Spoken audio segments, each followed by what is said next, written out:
Hello ladies and gentlemen, in this video I am going to show you how to update all your Windows applications by using the Windows tool Winget. First press the Windows key on your keyboard. Then search CMD for the Windows command line, then select Run as Administrator. Once the command line is running, run the following command. Winget upgrade-h_all.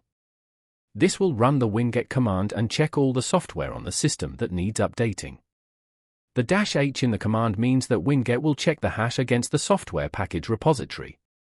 A hash check in software verifies the integrity of a file or data by comparing a generated hash value with a known, trusted hash value. If the hash values match, it confirms the file hasn't been tampered with or corrupted.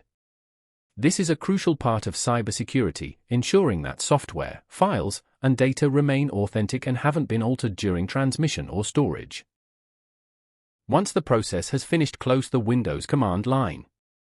That was how to update all your Windows software by using the tool Winget.